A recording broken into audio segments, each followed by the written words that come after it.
तो चलिए, आज के इस दिलचस्प विश्लेषण में हम पश्चिम बंगाल की बात करते हैं।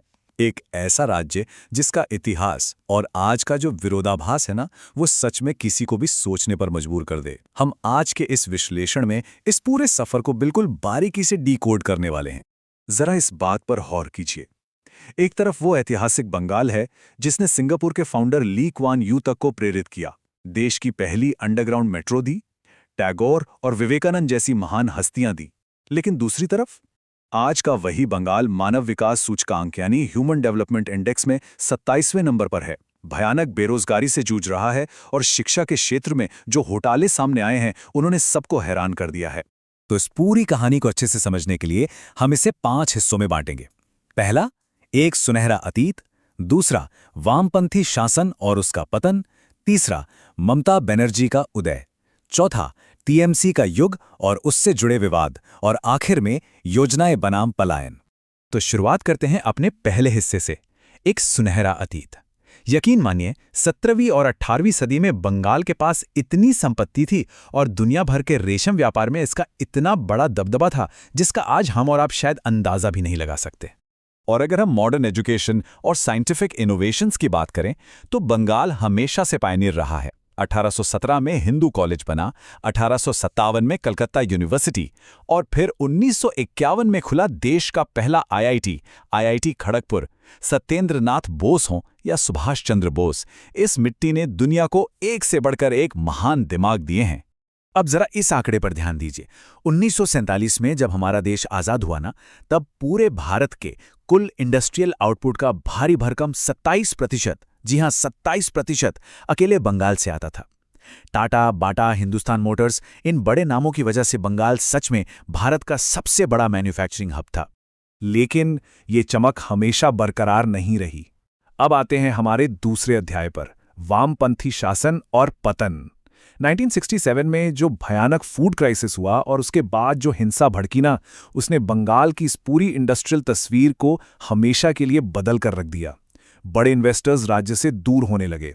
इस दौरान का एक बहुत ही चौंकाने वाला आंकड़ा है। 34 साल की कम्युनिस्ट शासन में रिपोर्ट्स बताती हैं कि लगभग 48,000 राजनीतिक हत्याएं हुई। एक ऐसा कैडर सिस्टम बन गया था जहां राजनीति में वफादारी अक्सर हिंसा और डर के दम पर तय की जाने लगी थी। और उस दौर की मानसिकता कैसी थी? 1980 के दशक में वहां एक उद्योग विरोधी सोच हावी हो गई। एक नारा बहुत मशहूर हुआ था, कंप्यूटर खाबे ना लोग खाबे, मतलब कंप्यूटर नहीं खाएगा, लोग खाएंगे। इस एक लाइन ने बंगाल में आईटी इंफ्रास्ट्रक्चर को आने ही नहीं दिया और देखा जाए तो एक पूरी जनरेशन का भविष्य अंधकार में चला गया। इसका जमीनी असर क्या हुआ? इन 34 सालों के खत्म होते होते आंकड़े खुद गवाही देने लगे। देश की जीडीपी में बंगाल का हिस्सा 10.5% से गिरकर 6.5% पर आ गया। जो लिटरेसी रेट और प्रति व्यक्ति आय कभी नेशनल एवरेज से काफी ऊपर हुआ करती थी, वो अब एकदम नीचे आ चुकी थी। और बिल्कुल इसी अस्थिरता के बीच से शुरू होता है हमारा तीसरा अध्याय, ममता बनर्जी का उदय। एक ऐसी नेता जो सफेद सूती साड़ी और हवाई चप्पल पहनकर बिल्कुल हाशिए पर खड़े लोगों की आवाज बनकर सड़कों पर उतर आईं। उनका ये सफ़र बिल्कुल आसान नहीं था। 1990 में हाजरा जंक्शन पर उन पर एक बहुत ही जानलेवा हमला हुआ। फिर 1998 में उन्होंने तृणमूल कांग्रेस बनाई। 2006 में सिंगूर में टाटा नैनो की फैक्ट्री के खिलाफ उनकी 21 दिन की लंबी भूख हड़ताल, जिसका नतीजा ये हुआ कि टाटा को अपना प्लांट वहां से हटाकर गुजरात ले जाना पड़ा। फिर नंदीग्राम की हिंसा का उन्होंने पुरजोर विरोध किया। इन सब घटनाओं ने मिलकर उन्हें बंगाल का सबसे ताकतवर चेहरा बना दिया। तो चलिए अब आगे बढ़ते हैं चौथे हिस्से की तरफ, टीएमसी का युग और उससे जुड़े विवाद। 2011 में जब टीएमसी की ऐतिहासिक जीत हुई तो सबको लगा कि अब बहुत कुछ बदलेगा। लेकिन क्या सच में ऐसा हुआ? रिपोर्ट्स बताती हैं कि पुराने सीपीआईएम कैडर्स ने बस अपनी झंडियां बदली और टीएमसी में आ गए। मतलब सिस्टम पर कंट्रोल बिल्कुल वैसा का वैसा ही बना रहा। इसे जरा ऐसे समझिए कि जमीनी स्तर पर यह सिस्टम कैसे काम करने लगा। केंद्र से पैसा आता था, चाहे वो पीएम आवास योजना हो, मनरेगा हो या अंतिम संस्कार की मदद, लेकिन लोकल बूथ प्रेसिडेंट्स ने वहां अपना कमीशन या कहें कट मनी फिक्स कर दिया।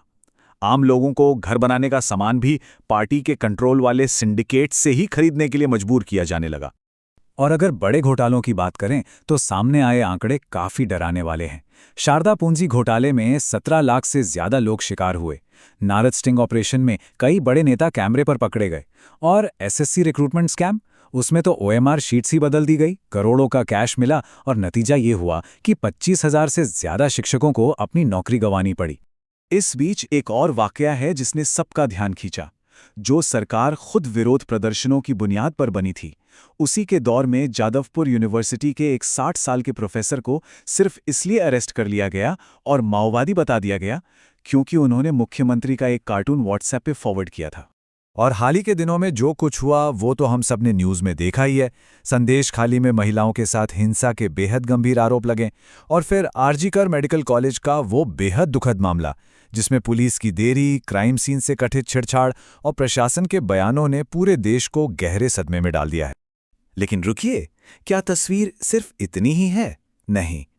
अब हम आते हैं अपने 5वें और आखिरी हिस्से पर, योजनाएं बनाम पलायन। क्योंकि अगर हमें राज्य को पूरी तरह समझना है तो हमें सरकार के उन वेलफेयर मॉडल्स को भी देखना होगा जो काफी सफल रहे हैं। असल में सरकार ने 70 से भी ज्यादा कल्याणकारी योजनाएं लागू की हैं जिनका जमीनी असर साफ दिखता है, जैसे कन्याश्री, जिसने लड़कियों के स्कूल छोड़ने की दर को बहुत कम कर दिया है। लक्ष्मी भंडार में घर की महिलाओं को हर महीने डायरेक्ट पैसे मिलते हैं। रूपश्री से शादियों के लिए मदद दी जाती है। ये एक ऐसा डायरेक्ट बेनिफिट ट्रांसफर मॉडल है जिसे देखकर अब भारत के बाकी राज्य भी अपना रहे हैं। पर यहां एक बड़ा पेच है। जरा इस डेटा पर ध्यान दीजिए। पूरे भारत में लगभग 4 लाख भिखारी हैं, जिनमें से 1 लाख सिर्फ पश्चिम बंगाल में है। मतलब ये वेलफेयर स्कीम्स गरीबी को मैनेज तो कर रही हैं, लेकिन उसे जड़ से खत्म नहीं कर पा रही हैं। इसी वजह से आज वहां का पढ़ा लिखा युवा नौकरी और अच्छे भविष्य की तलाश में बेंगलुरु, मुंबई या दिल्ली जैसे शहरों की तरफ पलायन करने को मजबूर है। तो इन सारे पहलुओं और विरोधाभासों को देखने के बाद एक बहुत बड़ा सवाल हमारे सामने आता है, क्या बंगाल कभी उस ऐतिहासिक गौरव को, उस पोजीशन को वापस हासिल कर पाएगा जब वो पूरे भारत का सबसे बड़ा पावर हाउस हुआ करता था?